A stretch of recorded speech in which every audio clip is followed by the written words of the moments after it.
In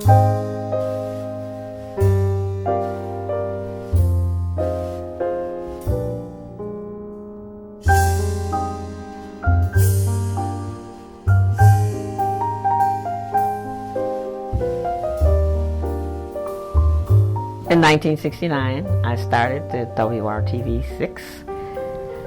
When I started, it was WFBM, and it was an NBC station, and it's owned by Time Life. And then, the way contractual things go, ABC beat out NBC to buy the station. So, and then McGraw-Hill took over. Worked there for 25 years. I started out as a general assignment reporter when I was consumer reporter. I anchored the new news. Central Indiana Council on Aging has a new program called IndyCreativeAging.org if you want to check the site. I'm its spokesperson. The program deals with online service for seniors, 50 plus. We will present events that are going on in the city that they can participate in, services that are available to them. We have a discount service, if you have a membership, which is free. When you show your card, perhaps at the certain vendors that we've contacted, the cleaners, the beauty shop, you show your card, you get a discount, discount service. You can blog if you're computer literate. You can blog. The whole idea is to stay involved. So very often when people retire, they have a set routine that they go through every day. They get up a certain time, they go to work, they come home, and then blah, blah, blah. When you retire, it's all, you just, what do I do? And if you don't have a hobby already in place or something to keep you going, you can get to the point where you feel isolated, depressed, and we don't want that to happen.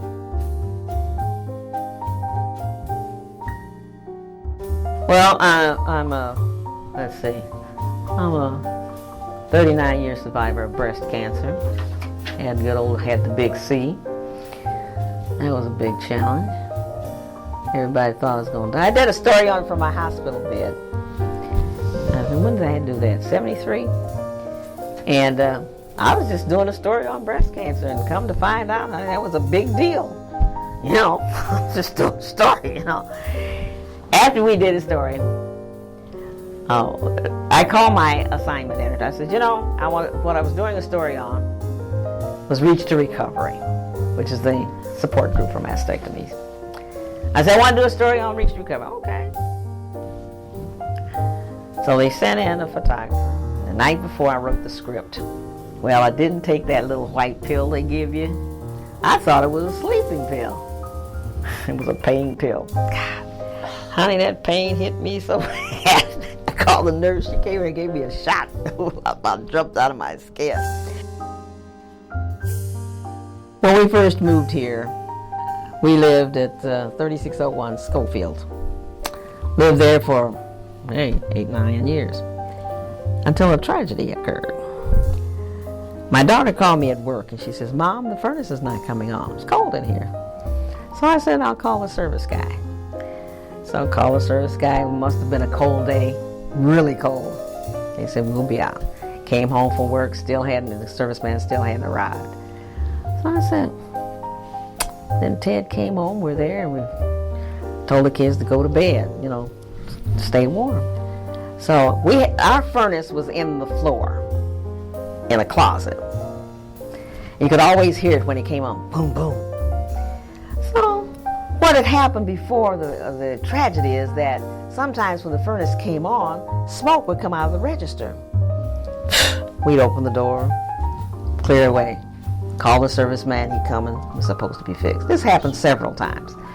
So the day of the fire, we had a Great Dane at that time. The day of the fire, our dog was very nervous. His name was Zoltan.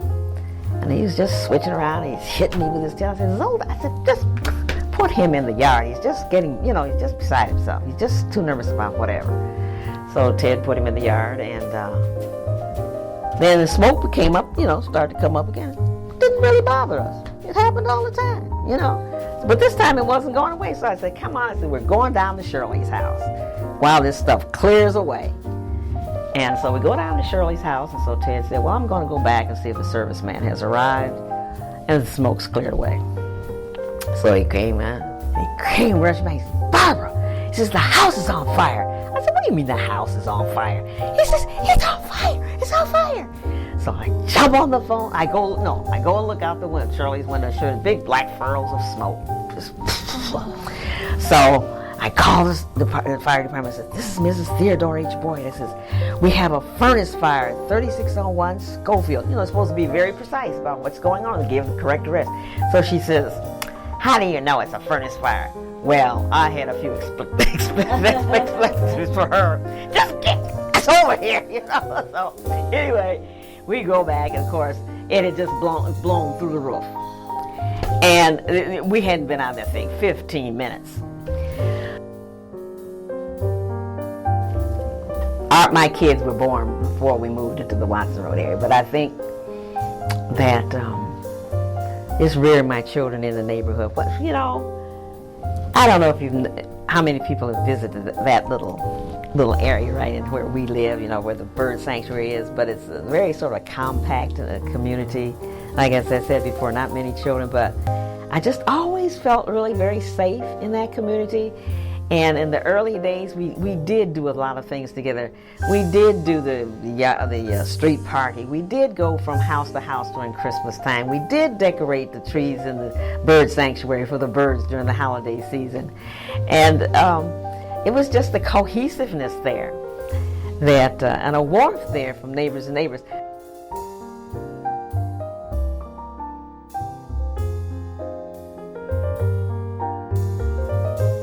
To give back, I'm sort of appalled sometimes at the lack of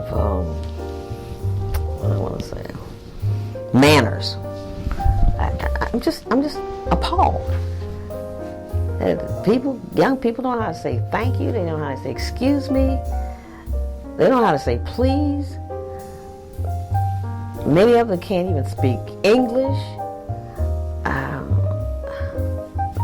They have forgotten, especially those that are in school, why they're having such a good time today. And I always say, I used to always say at the end of my show at noontime, have a great life and stay on top of the world.